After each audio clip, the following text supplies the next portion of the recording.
Hey, everybody, it's Jeff Mays, and we've reached the end of the year. We're down to the last few hours of 2022.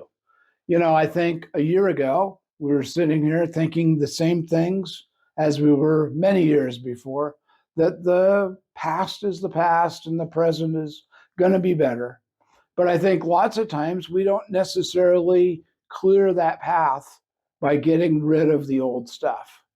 And as I move forward to this new year, I know I'm going to clear out the old stuff that didn't work. I'm going to learn from it and I'm going to move forward. And I want you to think about doing the same thing. I think next year, 2023, just a few hours away, is going to be an awesome year.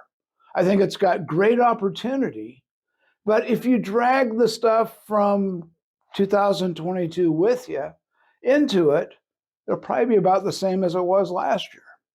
So let's think about that for a minute. What's the best way to get rid of those things? Everybody has a different idea of how to clear the atmosphere, how to smudge the room, how to take things and throw it away, shred it, be rid of it, light it on fire. Be careful with some of those. But, the important thing is that you let go of the past, that you learn from what happened, and that you don't make the same mistakes twice, right? Don't ever do the same bad thing or the wrong thing twice. I was thinking about Thomas Edison. Edison had, they said, an enormous stack of experiment books where he'd write down every experiment that he made trying to make the light bulb.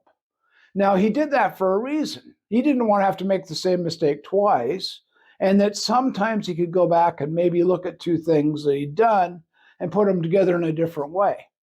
Now, when you think about that idea that you write down the mistakes, that you learn from the past, and that you're able to look forward from that into the future, it's important to look at the mistakes, not just forget about them, but to write them down, make sure that you understand what went wrong so that you can change it. You don't make that mistake twice. I think Edison was a perfect example of that. He finished that experimenting after, they say, thousands, 10,000, they say, experiments. Finally figured it out. Well, you can do that too.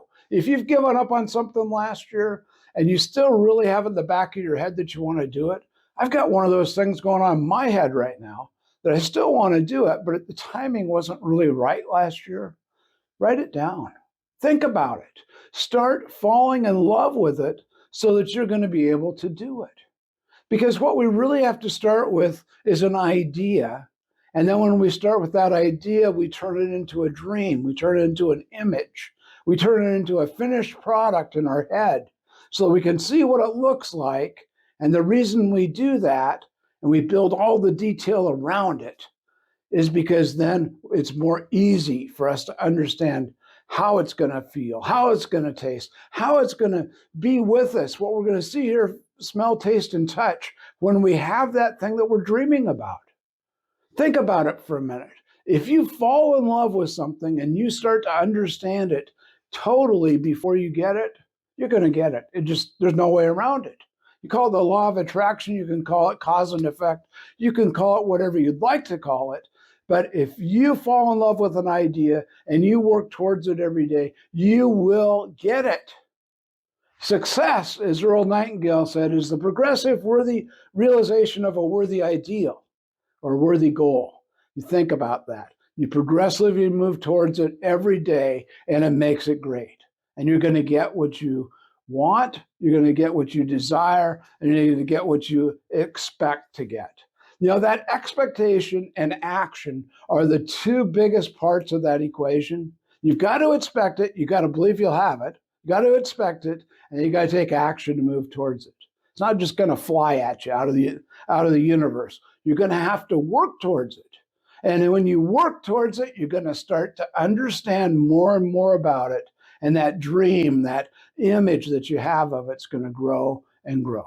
Well, for 2023, I hope you're starting to think about some great ideas, some great things that you're going to bring into your life, that you're going to help other people, that you're going to do things that your family and your friends and everybody else will really be happy with. Our ideas that we start with today will be the reality of the future. I want you to think about 2023. I want you to sweep away the bad of 2022, learn from the past, write it down so you don't make the mistakes, and be ready because 2023 is going to be a great year. And I hope that we can do it together, working together to make this coming year the best year yet. I'm ready for it. Are you? Let's go. Happy New Year. I'll see you next year.